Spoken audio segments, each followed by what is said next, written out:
Pinoy Radyo. Mapapakinggan sa DZEC 1062.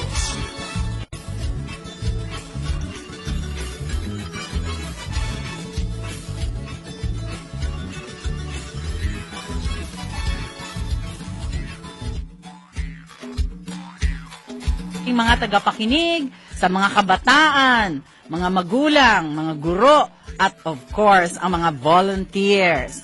Magandang hapon sa mga naglalakbay, mga motorista. At of course, congratulations sa lahat ng mga nagtapos sa kolehiyo, lalong-lalo na ang mga taga Fatima University, Valenzuela Campus. Particular, syempre, yung ating beautiful girl. Beautiful girl si Julie Monterola.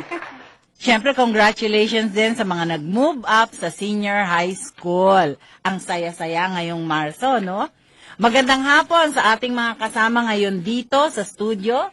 Si Dr. Marilu Cao, Director ng Volunteerism Services ng Office of FEU. At of course, si Gloria Melencio, isang board member natin sa Philippine Historical Association na nahihingal pa dahil sa hindi natin alam ngayon daw ang unang araw ng summer, ng tag-init na napakalakas ng ulan. Sige po, magsibati tayo sa ating mga tagapakinig. Magandang hapon po, Dr. Cao. Magandang hapon po, Dr. Songko. Magandang hapon po sa ating mga listeners sa buong Pilipinas, mga guro po at mga mag-aaral na kasalukuyan po naka-tune in dito sa Lakas Pinoy Radio. Sinalubong po tayo ng isang malakas na ulan, di ba? April 1. So, nakakatuwa nga. So, medyo eksakto. Eksakto. Oo, okay. Thank you, Thank you sa pagdating ngayon, Maraming salamat, Glo. Alam ko, galing ka pa sa malayo, Los Baños. Sa UPLB pa. Oo. Magandang hapon po sa inyong lahat. Magandang hapon, Pilipinas. Magandang hapon sa aming mga kasama kaninang nag-volunteer. Ang sabi nila ngayon daw ay Good Deeds Day, April 1. Kaya yan, Naku, maganda yan, Doing good. Okay. Maganda rin yung nasa likod niya, Good Deeds Day. Ay, magandang hapon din sa aming mga estudyante, mga faculty members diyan sa Home of the Tamaraws, no?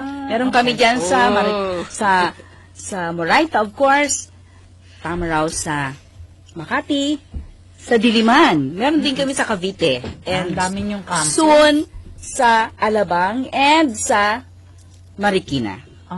Ang dami. Hapon Parang na to. UP, no? Oo, pero ang UP all over the Philippines. all over the Philippines. At ikaw ay sa Los Baños. Sa UP Los Baños po. So, sa aking mga kapwa guro at sa mga estudyante ko na nakikinig ngayon sa UPLB, magandang hapon po.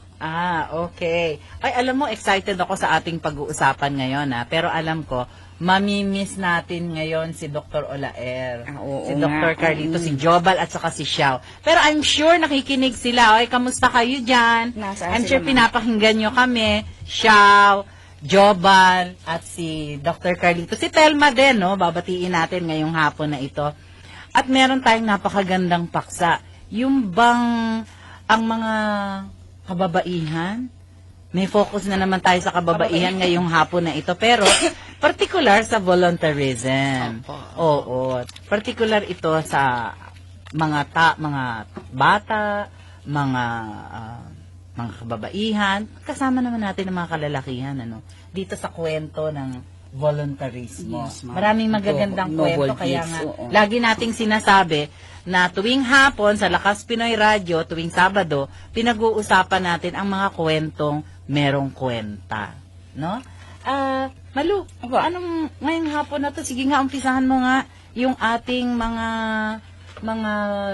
talakayan ngayon. Ito yung voluntarismo. Volunteerismo, oo. Siguro, magsisimula muna ako sa premise. Anong premise? Yung mga Talaga naman, parang mabigat premise yan, na, ha? maibahagi ko yung mga pagtatalakay, mga survey tungkol dito sa mga volunteerism, kung paano ito nagiging parte ng ating mga gawain sa ating kanya-kanyang mga school o sa ating mga sarili. Noong 2012, merong ginawang Newsbreak survey conducted by the companies to the companies and schools. And ang result noon, if I may share, ang corporate social responsibility activities daw are still mainly philanthropy and event-driven. But employees, student volunteerism has become more prominent in the corporate social responsibility design. So medyo naging prominent yung volunteerism. Etong mga dekada na nakaraan, ano? Meron ding study na ginawa sa 100 Fortune companies. Latest ito na employee, student volunteerism daw as a practice of corporate social responsibility aids corporation and the school and the universities by strengthening their satisfaction and retention internally and by strengthening corporate social reputations and connections with stakeholders. Actually, no, kapag ka ikaw ay nagvo-volunteer, hindi ka lang nakakatulong. Oo nga Ibig po. sabihin yan, yung sarili mo rin umuunlad. At nagkakaroon ka rin ng kasiyahan, ano, sa iyong, sa loob, sa ikalooban mo. Totoo yan, Kasi ma'am. nakakapagsilbi ka. Yan ang resulta Nagkakaroon ng ng study, kabuluhan. Oo. May study Nagkakaroon ka. ng kabuluhan. Ang Ang buhay. buhay. Nagkakaroon ng kabuluhan yung ginagawa mo. Sapagkat ito ay para sa ibang tao. Totoo yan, ma'am. Oh, yun nga yun, ano? Oo nga, Yung ma'am. kabuluhan, sapagkat nakadirect sa ibang tao. Yan. Tama. Isa sa mga kilala natin na volunteer group ay ang Red Cross. Red Cross. Totoo, Oo, ma'am. Oo. tama. As a matter of fact, lahat po ng school may mga Red student Red Cross volunteer.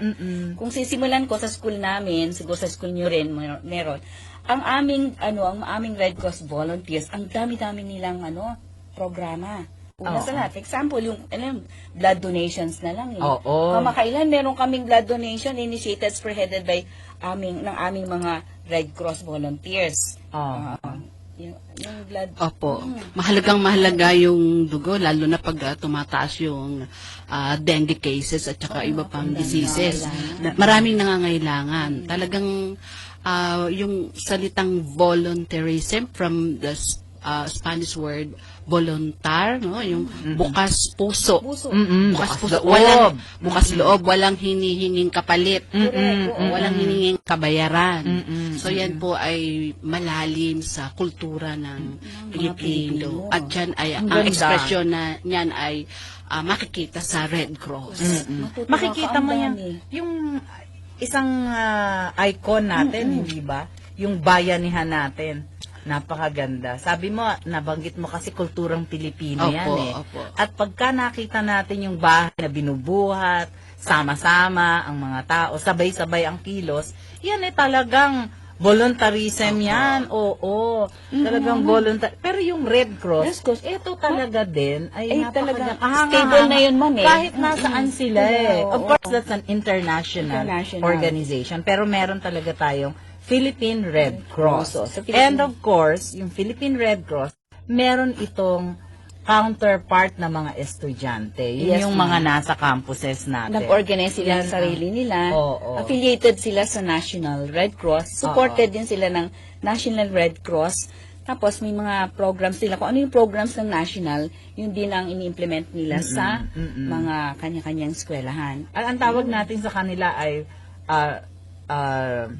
Red Cross Youth Council. Oo, Yes, ma'am. RCYC. Aktibong-aktibo sila, ha? Part din yan ng student organizations Oo, accredited sa oo. eskwelahan. Alam mo, sa UST, marami silang papel na ginagampanan. Tuwing merong disaster Andyan sila. preparedness, andyan sila. Pag may hinihimatay, nakita mo yung Red Cross. Andyan sila. Andyan sila. Pag may disaster, andyan sila. Ang ganda niyan, kasi parang model nila yung mga members ng Red Cross na mga professionals na o talagang mga nasa community. At pag-graduate nila, dala nila yung pagiging Red Cross nila. Totoo. Diba? Dala nila yan. Itong volunteers na ito, binibigyan silang intensive training bago sila ma-expose. Correct. Naku, nakakatuwa. Grabe yung training nila. Nakita ko yung mga modules ng mga bata. Talaga naman, first aid, mayayan, training sila ng training, disaster preparedness, marami silang training na ginagawa. Kaya nga, sila mismo nagiging bayani no? Speaking of bayani, alam ko ngayon meron tayong mga examples ng kabayanihan. Ay, opo. Oy, nag-member ng, History natin. From the point of view of history naman, so this time, hindi tayo mag-history, her story tayo. Her story, Kasi tama. Women's Month, so her story tayo, Dr. Kao, Dr. Songko. Yung isa sa mga bayani na hindi kilala, so, faceless and nameless, walang mukha, walang pangalan, ay nabuhay, hindi nasulat, walang litrato, walang mukha, lumabas lamang yung kanyang pangalan at saka mukha nitong 21st century, pero nung kagitingan, nung kalagitnaan ng kanyang volunteerism, syempre Second World War, ay hindi siya kilala at nagtago talaga siya kasi siya isang spy. Siya isang spy at tumulong sa pagbibigay ng medication kaugnay dun sa trabaho ng Red Cross.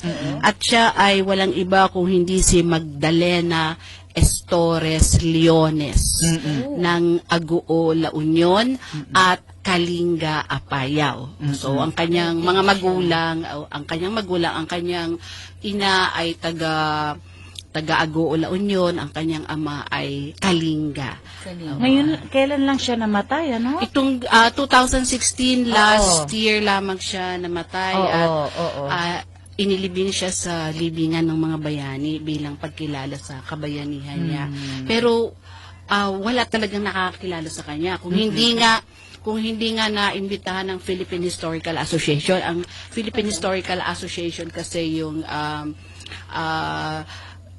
tumulong para pakilala siya at lumapit sa atin yung kamag-anak at lumapit sa tulong din ng mga veterano at siya ay nabigyan ng citation, siya ay nakilala.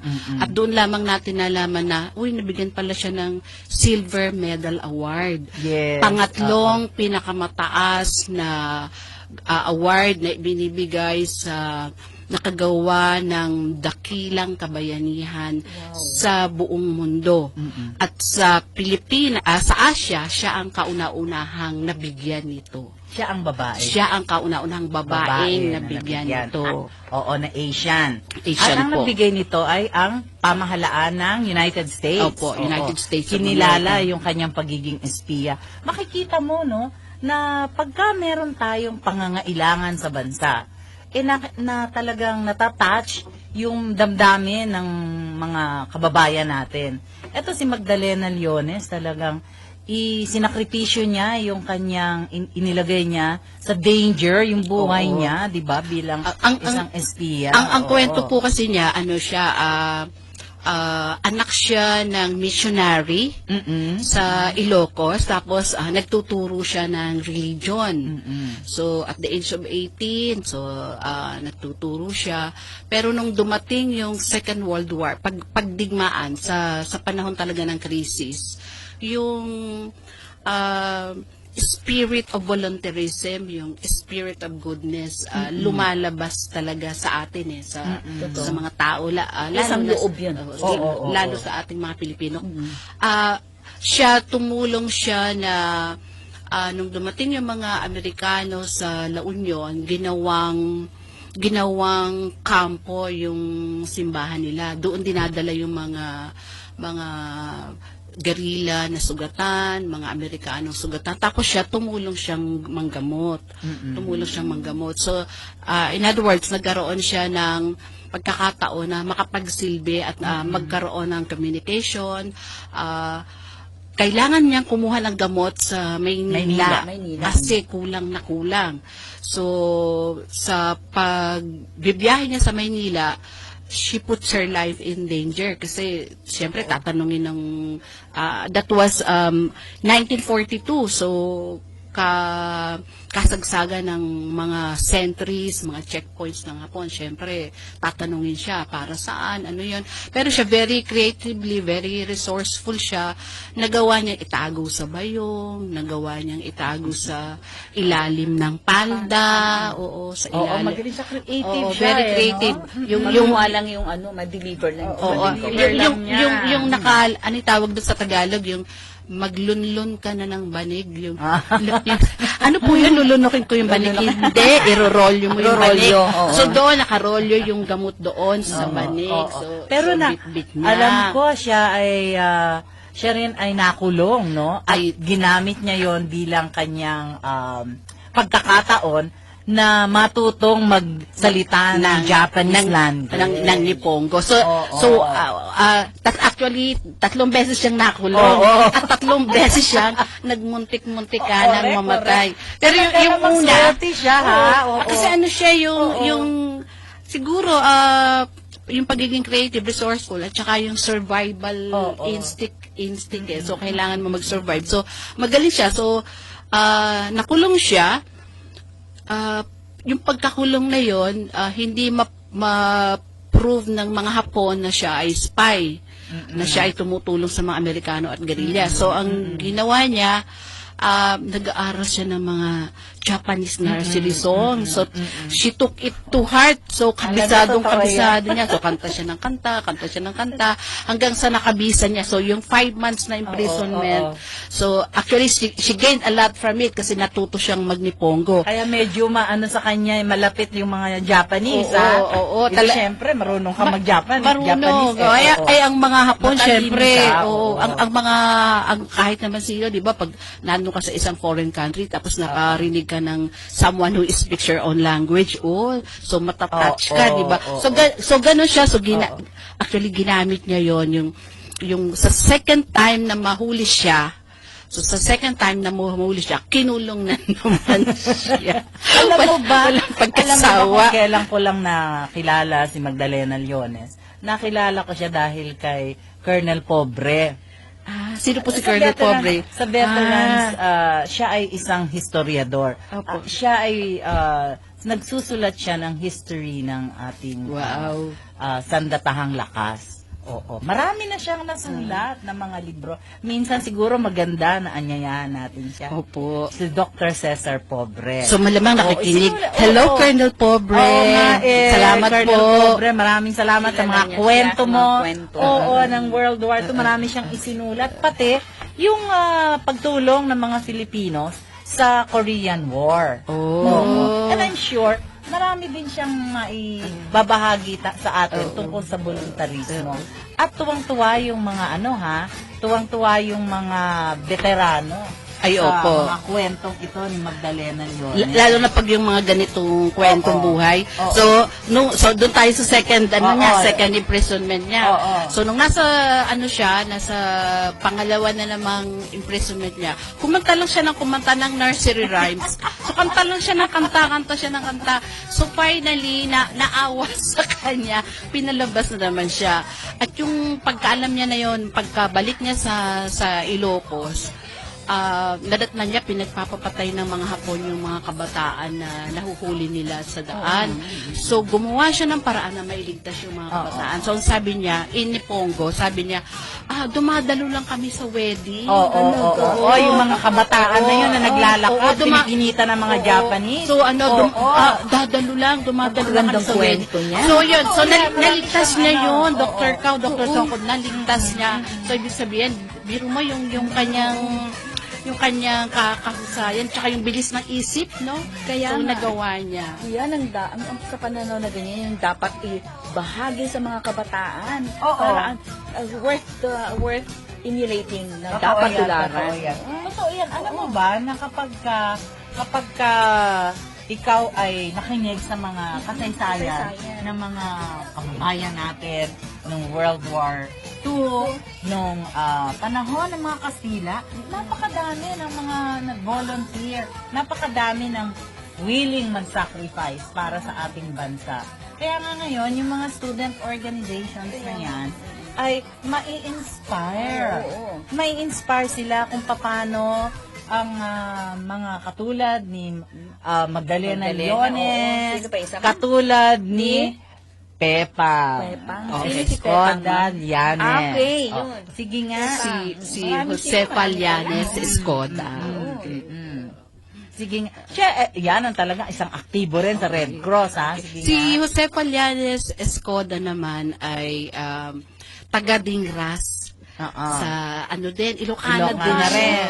Ilocana Mga tiga- din. araw ng mga tiga-norte ngayon, ha? Norte, ang dami talaga. Tapos, Hero pala dyan. Ikaw, ha? Ang Galing ka sa norte, ha? Hindi mama sa Pangasinan, Pangasinan. oo. Norte din pala Bandang ito. norte. North din yun. Kaya hindi ko Unsung heroes ba yung mga yan, ma'am?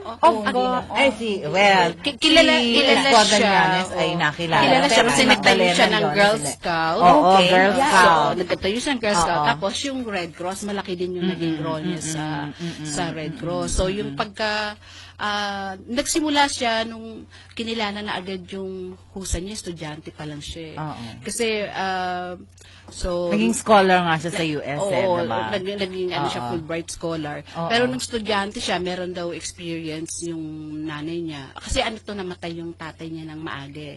Maagang panahon. So yung mother pa. niya Oo, lang yung yung mother niya yun. Oo. Tapos siya yung panganay. So talagang manang siya, talagang ate. Pero ang ganda niya no, sa picture. Oo, talaga. ay talagang Pinay na Pinay beauty. Oo. Ano siya, hindi siya uma-absent sa eskwela, mind you. Oo. Perfect attendance. At merong time na bagyo, kasagsagan na bagyo. Yung panahon na yun, wala pang yung mga warning, di ba? Oo. Signal, Ako storm naman, signal number ano? 1. Wala pa noon. So yun, storm Wala signal. pang signal number 1, signal number 2. So, storm signal number 3 Oo, siguro oo. dahil sa lakas. So, nagpilit siyang pumasok. Ayaw pumayag nung nanay niya. So, yung nanay niya, napilitang sumama sa kanya. Pumasok sa eskwela. Pagdating sa eskwela, as usual, walang tao. Kasi nga. Oo nga, siyempre, Oh. bagyo. Pero yung Oo. proof, yung pruweba ng talagang yung dedikasyon niya sa pag-aaral.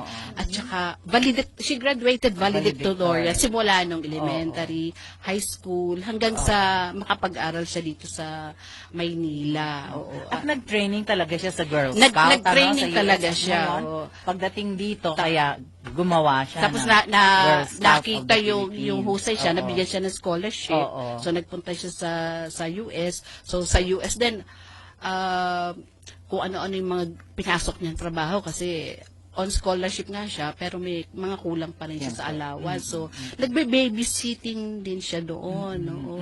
At Very resourceful. at alam niyo ang suot niyang damit talaga naka-Filipiniana dress siya. So ang pakiramdam niya pag suot ko yung Filipiniana dress as kinakatawan ko ang bansang Pilipinas. Napakaganda. So Oo. gandang-ganda sa Oo. kanya. Gandang-ganda sa kanya yung mga foreigners, yung sa US gandang-ganda sa kanya. So tapos inibitahan siya sa mga speeches kasi mga conferences. So magaling siyang magsalita. So nakilala siya. A Filipino, a beautiful Filipina who is a scholar and a good speaker. Alam mo, Yun ang gusto pagkakilala kong sa tignan kanya. yung picture niya. Na parang napaka-dignified, napakagaling, 'di ba? At yung Girl Scouts, isa rin yung volunteer work, ha? At saka prepared sila, always prepared to serve. Oo, yun yung isang bagay na laging iniingka. Nag-Girl Scout ka ba? Yes, ma'am. Ikaw, nag-Girl Scout Siyempre, ka din? ma'am. Ano naman Siyempre. ang experience? Hindi ako Nakakatuwa yung papayag. mag-Girl Hindi mag-girl. Iniiyakan ko yun sa nanay ko. Wala daw kasi pambili ng yung uniform ko. Sabi ko, hindi. Gusto ko mag-Girl Scout. So, At yun, teka nabilala muna, ko. nag-camping ka rin? Siyempre. Aba, edi meron din kayo yung nut making, yung mga Yes. ganyan-ganyan. Oo.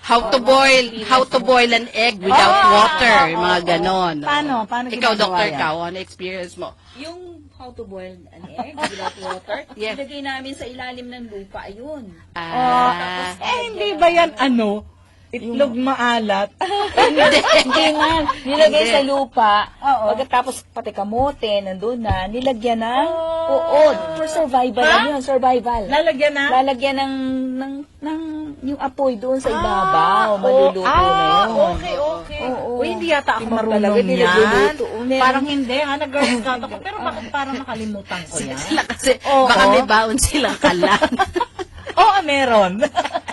Teka muna, Sa Red Cross, hindi naman ginagawa yan o ginagawa yan pag nasa Sa mga, field. meron ma'am, training, sa part ng training nila Oo, para survival, oo, nila, oo. survival.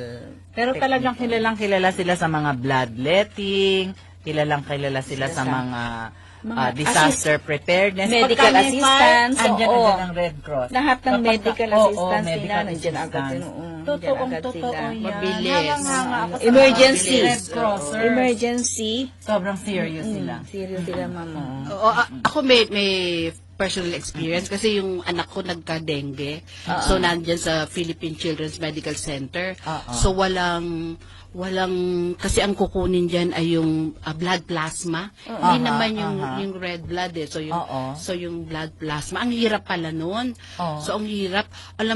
Kung saan akong hospital, tinuro ako sa Heart Center, tinuro ako sa Asian Hospital, tinuro ako sa East Avenue Medical Center. Kamukat-mukat mo sa Red Cross meron, madaling araw, 2:00, doon pala meron. So, pagkatok mo ganun, pupungas-pungas yung in charge. Ano po yun? Pagbilan po ng ilang sisi nga ng dugo, nakalimutan ko na, nag-B positive. Yun, parang, ang bilis gumalaw. Talaga mabilis sila. Parang sanay sila sa Red mga Cross emergency. talaga. Sanay sila sa mga ganyan. Kaya ako, Dr. Kao, Dr. Songkot, every year, I see to it na mag-donate ng dugo. Dugo sa Oo, Oo, kasi, kasi- ka pa mag-donate? Ako hindi, syempre. Kasi, yun ang nakakatulong talaga kasi eh. Oo. Marami na May mga kailangan bloodletting talaga. yan. At the Sila same time, palagi, oo. sa personal, sabi mo ma'am kanina, Dr. Songko, di ba? Pag ikaw ay nag-volunteer, hindi ka lamang nakakatulong mismo sa sarili mo. Nakakatulong. Kasi yung puso mo lumalaki. Na-expand yung puso mo, yung pagmamahal mo lumalaki. Sa physical aspect naman, pag nag-donate ka daw ng dugo, nalilinis. Tapos kasi nagre-replenish ng dugo. Magre-reproduce ka ng bagong dugo. Talaga. So, yun ang scientific explanation doon. Bukod doon sa figurative goodness of giving. Oo. I see. Ngayon, yung sa Red Cross naman sa mga eskwelahan, no, sa mga estudyante, unti-unti silang nahuhubog para magserbisyo. Unti-unti sila na nagkakaroon ng desire na maging active sa community. Oo. At saka part Yung of training nila correct. yun. Yung pagiging active naman sa community ay parang nagiging natural sa mga kabataan, no? Yun nga, ma'am. Ano ko naalala ko, merong mga estudyante na dating kasama namin sa eskwelahan. Sila laging nag-organize ng mga community service, no? Community service activities. Isa sa mga ino-organize nila or inorganize nila noon ay ang pagbibigay ng tulong sa mga sa mga pupils sa elementary schools. Ito ay mga pangkat na mga scholars. Tapos ang ginagawa nila, tinutulungan nila yung mga bata na naka-enroll sa elementary sa public schools. Yan ang requirement, naka-enroll ka sa public schools. So, bilang mga kabataan na merong paghahangad na makatulong, hindi na nila kailangang hintayin pa na sila ay yumaman para tumulong, no, 'di ba? Hindi Kasi kailangan. hindi yan barya na itinutulong Servisyo nga nila. yan, Talagang galing sa kanilang mga baon, galing sa kanilang creativity, lagi silang may fundraising para makatulong dito sa mga batang ito. Yes. Ngayon, ang ginagawa nila, binibigyan nila ng baon. Bakit nila binibigyan ng baon? Kasi kahit na libre ang pag-aaral sa public schools, kailangan pero nila ng masustansyang pagkain. Siyempre. Kailangan nila ng nagme-mentor sa kanila. Kailangan nila na kumain para ang kanilang kaisipan ay maging maayos. Oo. Ngayon, ang nagpo-provide niyan, yung mga scholars na ito. Talaga? Ang tawag sa kanila, becarios. Yung grupo na yan. Oo. Becarios. So, Ay, meron din. tinuturuan nila Yan yung mga bata, tinututor nila. Magandang programa. Pagkatapos merong baon yung mga bata, pati yung kanilang mga parents, sinasama nila sa mga assembly. Oo. Napakaganda nung kanilang layunin. At ngayon, alam mo, nagsimula yata sila mga 30 plus ang kanilang scholars or 50 plus, naging 60 plus, naging 70 plus, ngayon yata 80 plus na yung kanilang mga scholars. Alam po ninyo kung saan mga elementary school ang pinagsisilbihan dito nila? sa may Commonwealth. Ah. Pag-usapan natin yan. Pero meron muna tayong isang paalala. Sige po. Magbabalik po kami makalipas ang ilang sandali. Muling magbabalik ang Lakas Pinoy Radyo. EBC Eagle Broadcasting Corporation. Ito ang Radyo Agila.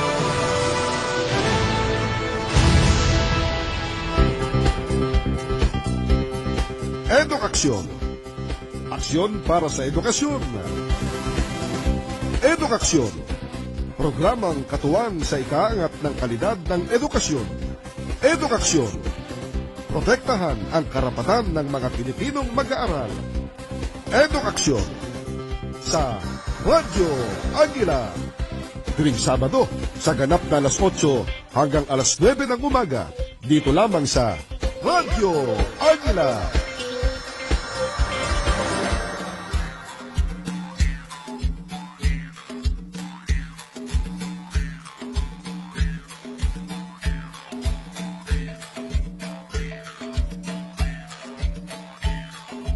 Mga kaibigan, meron tayong kasama dito, si Alona. Meron lang siyang panawagan. Ako, mahalaga tong panawagan ni Alona. Alona, magpakilala ka nga at sino yung iyong ipapanawagan. Marami pong salamat. Ako po si Alona Asuncion at nananawagan lamang po ako sa mga nakakita o kasama ngayon ni Romil Alexis Mangandi. Kilala rin po siya sa pangalang Mixi.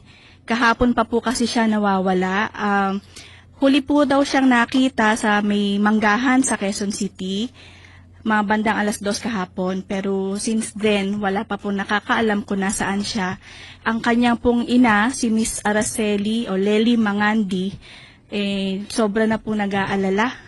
At nag-iisang anak po kasi si Mitzi. Oo.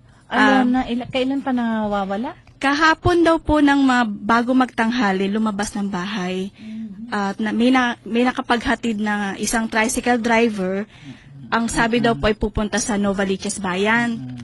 Kaya lang po, hindi na po siya nakabalik ng bahay nila. Simula po kahapon. Si Mixi po ay 29 years old, pero po may slight delay po sa mental development. I see. So kaya po nag-aalala po ang kanyang mami. Mixi, kung sakali naririnig mo ako, ang iyong mami, Lely, ay nag-aalala na, umuwi ka na, kung sino man ang kasama mo ngayon, magpasama ka na sa pag-uwi. Si Mixi po ay nakatira sa Block 5, Lot 47, Jovan Street, Congressional Model Subdivision, sa Camarin, Caloocan City po. Mixi. Opo, si Mixi po. Mixi, ha? Sana kung nakakapakinig ka ngayon, tsaka yung mga kaibigan ni Mixi, matulungan natin ang kanyang mami para hindi naman nag-aalala. At si Mixi mismo, no? Opo. Si Mixi mismo. Ang kanyang... Sigurado po hinahanap na rin niya ang mami niya. nga. Kasi silang dalawa na lang po magkasama sa I buhay. see. Yung kanyang contact contact information, at saka yung kanyang larawan, naka-flash sa Facebook Live. Salamat po. Kung pwede rin po, i-announce ko na rin po yung sige nga, i-announce cellphone mo na number rin. ng kanyang mami, si Mrs. Araceli Mangandi. Ang kanya pong contact number ay 0917-533-0179 or 0933-414-9102. Marami pong salamat at lubos po kami nagpapasalamat kung sino man po makakatulong sa mag-ina. Oo. Alona, ulitin mo nga yung mga numbers na yon. Sige slowly. Sige po.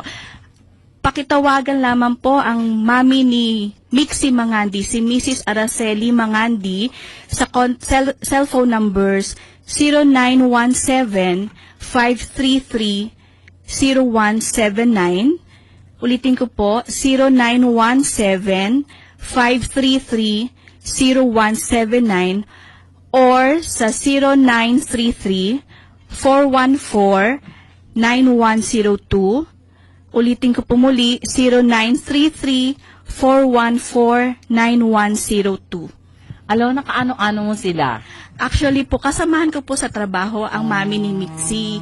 At since alam po namin ang situation nila mag-ina, kami po sa office ay voluntarily naghahanap po. Nagkalat-kalat po kami ngayon sa buong Quezon City sa paghahanap kay Mitzi para po matulungan po ang kanyang mami, si Kaleni. Oh, kita mo ha? Yan Kita ang mo yan ha? isang- Kapag kami sitwasyon, eto, nagkakaroon tayo ng volunteers.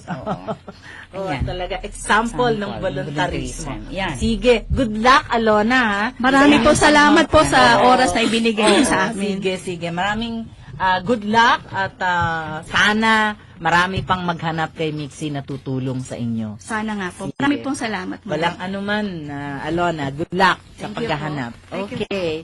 So nakita ninyo mga kaibigan, ano? Pagka merong sitwasyon, talagang merong volunteers. Merong, oo. Merong, may pakialam ang tawag doon, ano? Ano yun? May Filipino word Instinct o meron silang malasakit. Malasakit. Ano sa Sa Ingles? kapwa. Oo. Ano sa Ingles ang malasakit? Concern for others. Concern for others. Concern for others. Ang malasakit. Oo. Meron Oo. tayong mga salitang bukas palad. Oo. Ano yan sa Ingles? What's open heart, Oo. open Parang arm. open heart surgery ba yan? Iba kasi iba kasi yung literal o interpretation Alam mo, minsan eh. Alam mo, talaga nasa kultura yan no? Di ba? Wala Bakit sa nasa salita natin? Sige nga. Oo. Halimbawa, isa pa din yung dalamhati. Oo. Di ba pag may Sorrow. Oo. nakikidalamhati, dalahati. Oh, yes. Nakikihati Yes. ako ng pagdadala mo ng sakit. Oo. Ang ganda niyan, ano? Dalamhati. Dalamhati. Oo, Nakikihati. Ang ganda. That is so wonderful. Ang ganda talaga naman ng salita natin. Ano pa, bukod doon sa bukas palad, nakikidalamhati, bukas puso, bukas isip, di ba? Oo. At yan ay nakatutok sa ating pagbo-volunteer, Oo. sa ating pakikiisa, sa ating kapwa, Taos-puso. sa ating kababayan. Yan, taos-puso. Taos-puso. Pagsiservisyo. Mm-mm. Kasi kung wala yung taos-pusong yan, parang superficial lang ating mga ginagawa. Correct. Oo, Oo, oo. correct. Balikan natin yung ating mga estudyante Ginagawa. na merong Oo. nagvo-volunteer. Katulad din po sa inyo, meron Oo. akong meron din akong i-share kung ano Oo, ginagawa sige, namin. Halos pareho naman ng mga framework ng mga universidad, ng mga estudyante. Sa amin, ang framework namin, meron kaming social arm. Ang tawag namin sa social arm is Bisig Tamaraw. Itong social arm namin. Wow. Oo. Ito, kinalulooban ng mga volunteer works or community services from the different institutes. Yun, ma'am. Pero doon, ma'am, ang pinaka-aktibo, kasi kasama sa kanilang GPOA, yung General Plan of Action nila parati, every start of day. Yung mga student leaders and student organizations, kailangan, dapat, yung mga organizations, isa nga po dito yung Red Cross. Sila ang top-notchers dyan pagdating sa mga advocacies ng community services. Pero aside from that, yung ibang mga organizations, meron din silang mga community services at saka mga volunteer works na ginagawa. Yun po ang framework sa amin. So, hindi lang tulong-tulong yan.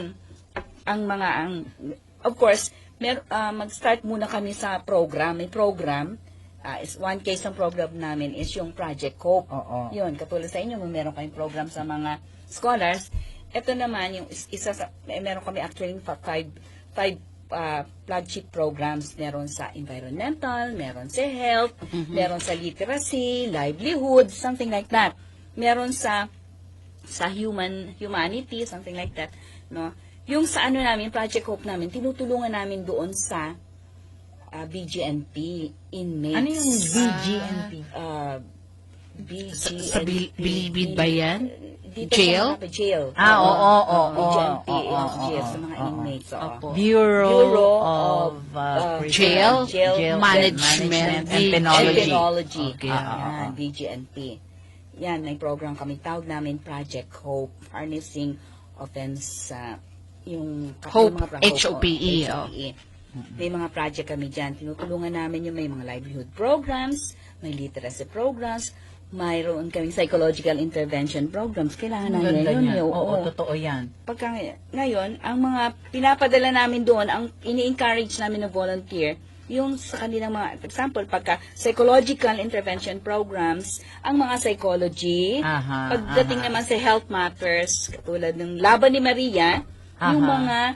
mga Red Cross, mga medtech, yung sinasabi mga namin ng estudyante Laban- yan na iba-ibang field of field. study sila. Yung Laban ni Maria, nagkakanta kami yung mga pap smear, kung may mga health sa kanilang mga yung mga kababayan. Kasi marami doon, karamihan doon, babae. Doon kami nagpo-focus sa mga female inmates. Livelihood, mga ganon. So, ganong framework ang nasa sa amin na kailangan, tulong-tulong, collaborative effort. Hindi kanya-kanya. Oo. Oo. Ang gandang kwento yun. Maraming kwento yung mga estudyante natin. Maraming Hindi ba? kwento. Meron kang sasabihin, Glo? Tungkol sa... Siyempre, from the point of view of history. Ay, siyempre, lagi. Oo. Yung volunteerism, lalo na sa usapin na pangkababaihan, sinimulan actually yan ng Malolos women. Oo, correct. Di ba sa sulat Oo. ni Jose Rizal? Oo. Ang Ang kababaihan ng Malolos. Kababaihan Oo. ng Malolos. Tapos actually yung ibang members ng, yung ibang mga sumulat kay Jose Rizal na umabot pa yung edad ng 1949, ibig sabihin, umabot pa sila ng Second World War, ay naging kasapi ng Red Cross. Ang tawag nila sa Red Cross noon ay Cruz Roja. So kung napanood niyo yung General Luna, Aha. oo, yung binabanggit yung nung panood ko, anong Cruz Roja yun? Anong Cruz Roja? Tapos nung kumakanta na, tapos meron ng Red Cross. Red Cross! Yung pala yun. Tapos nung binalikan ko yung letter ni Jose Rizal sa mga Malolos women, kababayan ng Malolos, ay oo, yung pagmamalasakit nila, hindi lamang doon sa sariling pamilya, kung hindi doon sa mga kababayan. Ito yung sinabi ni Jose Rizal na dapat mamana ng next generations of Filipinos. So, salin-salin, through time yung volunteerism, yung love, hindi lamang love of country, hindi lamang love of people, service to the country, service to the people. Alam mo, napapansin ko yung mga ibinabahagi mo ngayong hapon na ito, yung mga kababaihan na yan, sila ay may concern sa education. Si Magdalena Leones, siya ay naging guro. Si Josefa Tepa, Llanes, si Josefa Llanes Escoda, naging teacher. Etong mga women of Malolos, ang kanilang ipinaglaban din ay magkaroon ng edukasyon. Oo.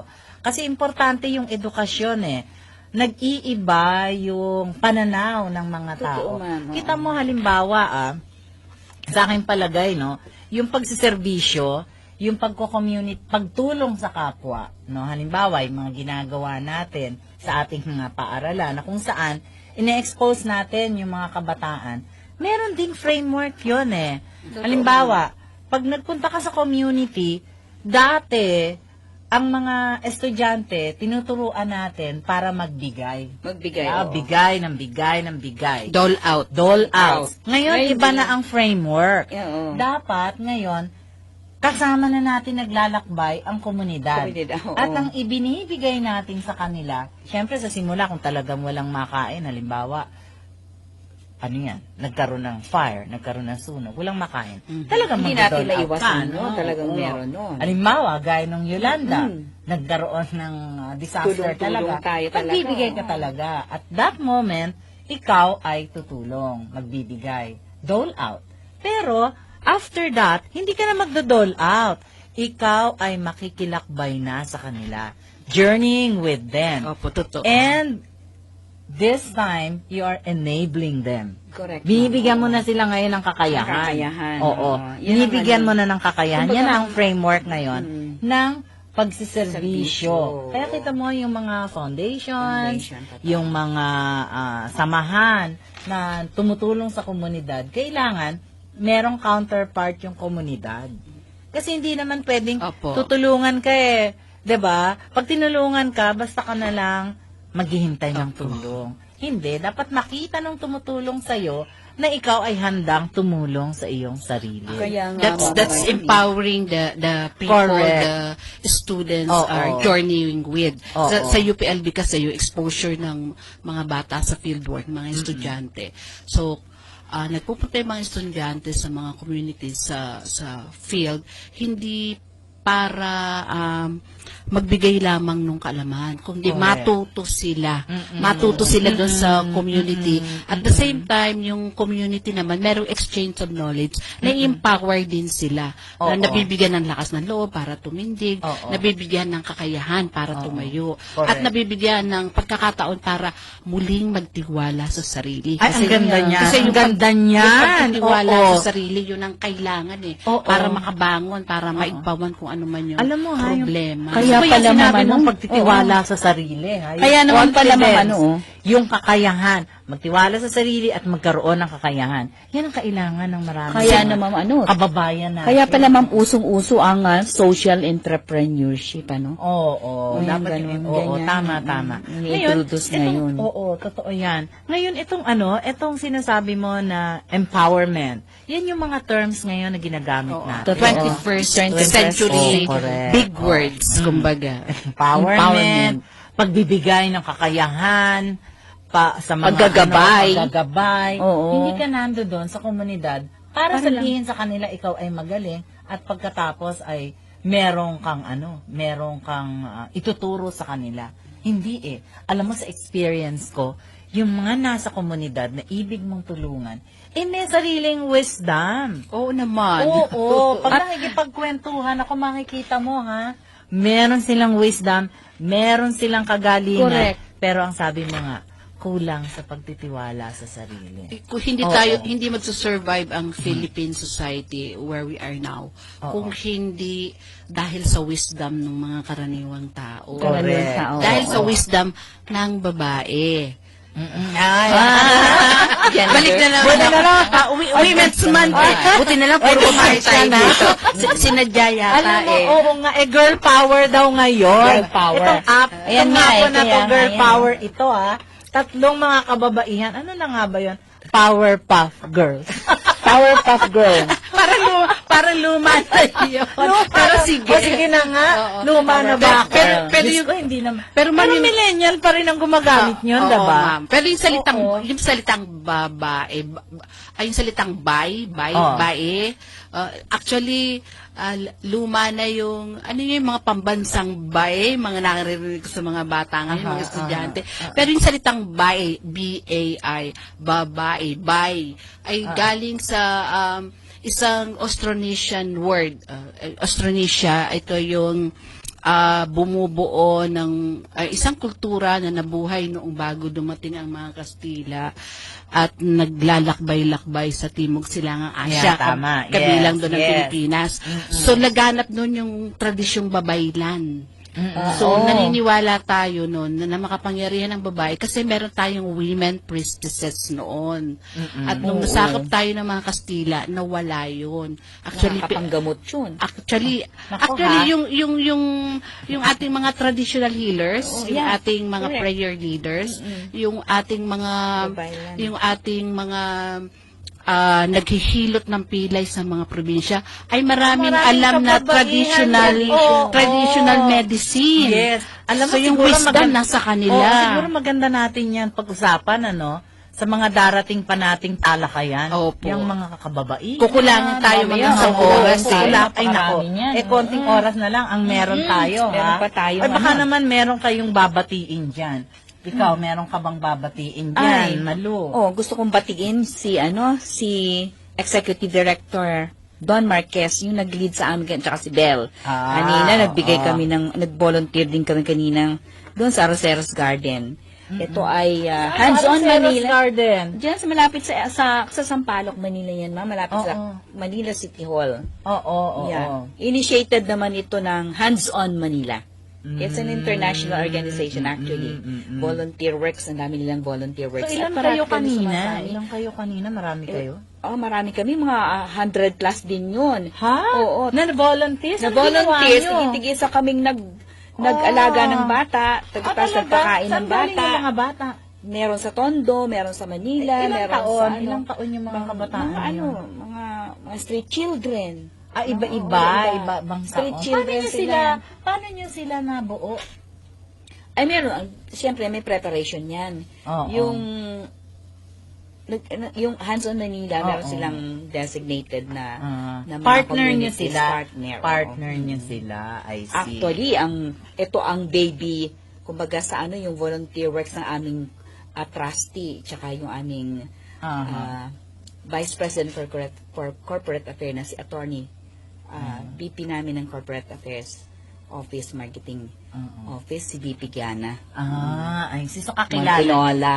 Oo. Siya actually ang president, naging chairman, naging presidente. Ang dami yung advocacy. This is a year-round. Year-round volunteer works. I see. And Far Eastern University is a partner. Wow, So kung ano yung ganda kanilang naman. advocacy, kung ano yung kanilang ginagawa, kasama kami sa ginagawa nila. I see. Alam mo ha, I think, no, sa mga ating nakikinig, marami sa kanila dyan ang talagang mga volunteers na. At marami sa kanila minsan hindi nabibigyan ng recognition. Pero despite that, talagang willing silang tumulong, no? So sa mga kasama natin dyan, sa mga nakikinig dyan, pagpatuloy po natin ang ating pagbo-volunteer.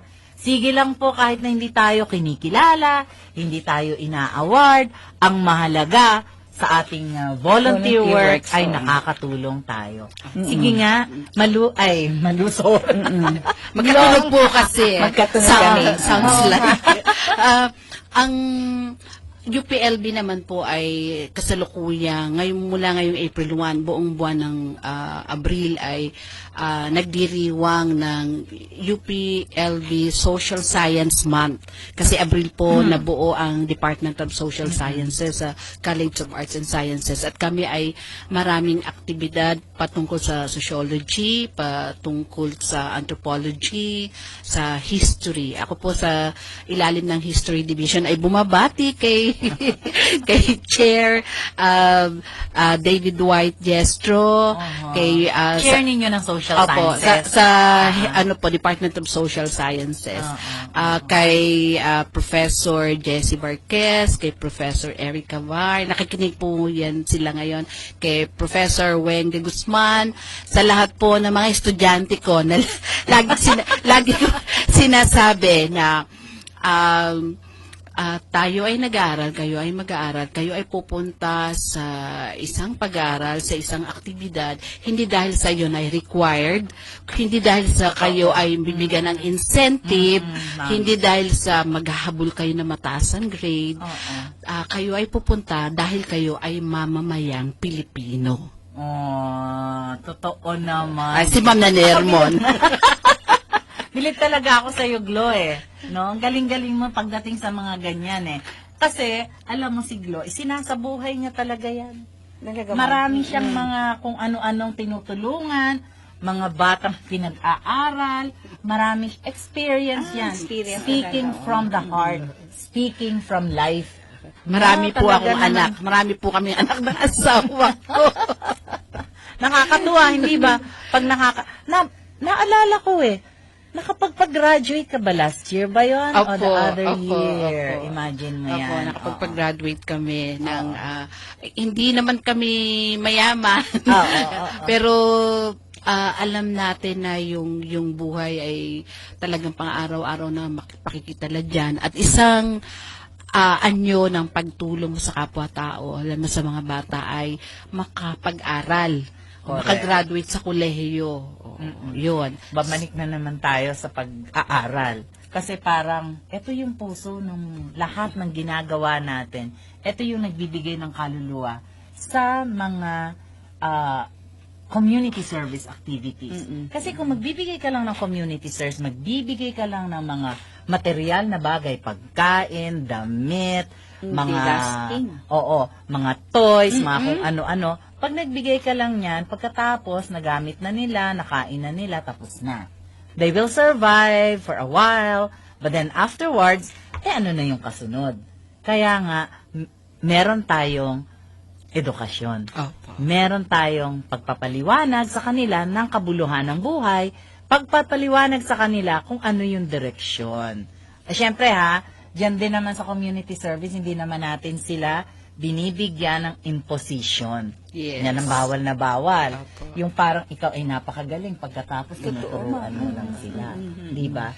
Yan ay dapat may acceptance ng community. Hindi nang ginagawa ninyong framework. Oo. Hindi imposition, hindi sapilitan. Yung hindi tayo nagmamarunong kasi sila mismo marunong meron Yes, may meron natural wisdom. meron Oo. tayong makukuha na Oo, kaalaman. oo. O bagamat kulang sila sa financial mahirap sila sa financial aspect, pero hindi nauubos yung kaba ng kaalaman Correct. mula dun sa karanasan.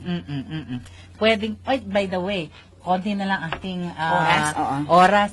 Pwede ka bang magbigay ng closing message, ng anong mensahe mo sa ating mga tagapakinig? Okay. Ibig ko lang sabihin sa ating mga minamahal na mga kapwa Pilipino ay kapit-bisig lang tayo. Wala pong imposible kung meron tayong mga adhikain na gusto nating gawin. At saka yung pagbo-volunteer natin, let's make it as part of our life. A way of our life. Marami pong salamat. Thank you, Malu, sa pagdalo ngayong at pagsama naman sa tayong tatlo, girl power. Girl sa hapon power na ito tayo. talaga. Meron na tayong tag, girl power.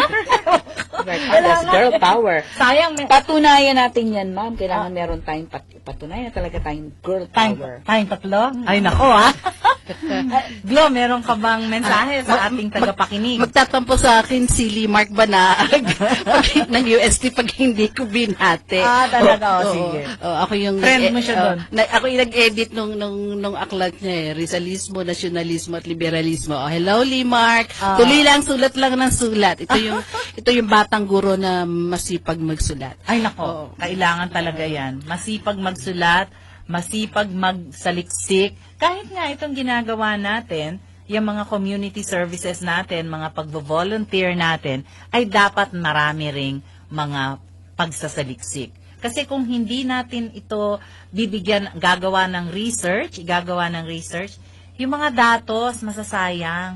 Tapos totoo. hindi tayo makakagawa ng isang body of knowledge that has something to do with volunteer work. At saka yung impact ng volunteer work. At teka, bago ko makalimutan, gusto kong i-plug. Ano po? Merong alumni homecoming. Nice naman. Ang College of Education ng UST sa April 29. Ito ay gaganapin sa Dr. Robert C. Ballroom sa Buenaventura G. Paredes OP Building. Ito ay nasa loob ng University of Santo Tomas. Sana po dumating kayo, mga graduates ng College of Education. Makipag-ugnayan lang po sa Office of Alumni Relations. Hanapin ninyo si Miss Kay Bundang. Wag ho kayong wag ho kayong wag ho ninyong kalimutan yung ating alumni homecoming, no?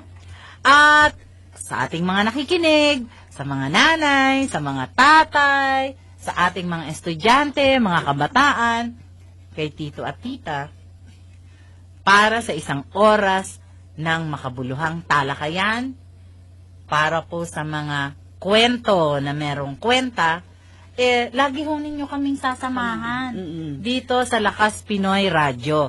Ngayong hapon po na to, volunteerism ang aming topic.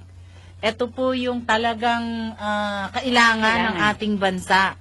Kasi mapapansin ninyo sa ating komunidad, maraming nangangailangan ng tulong. Diba? Pero yung tulong na yan ay hindi pagbibigay lang.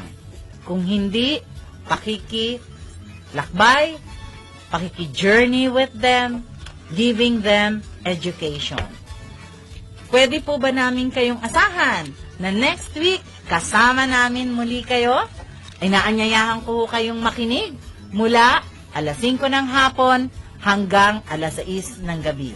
Dito po sa Lakas Pinoy Radio. Muli, para sa maunlad na kinabukasan, lumingon tayo sa nakaraan at pag-ibayuhin natin ang kasalukuyan. Tama ba mga friends? Yes, ma'am. Correct.